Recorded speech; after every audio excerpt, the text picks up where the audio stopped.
దర్శనం కోసం భక్తులు నిత్యం పడిగాపులు కాస్తుంటారు. అందులో చిన్నపిల్లలు, దివ్యాంగులు, వృద్ధులు కూడా ఉంటారు.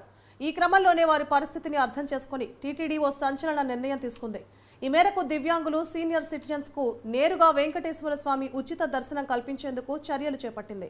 అదేవిధంగా వారి కోసమే రోజులో ఒకసారి ప్రత్యేక స్పాట్ ఏర్పాటు చేసేందుకు టీటీడీ నిర్ణయం తీసుకుంది. ఇక నుంచి సోమవారం నుంచి శనివారం వరకు ప్రతిరోజు మధ్యాహ్నం 3 గంటల నుంచి స్వామివారిని దర్శించుకునేందుకు అనుమతించనుంది.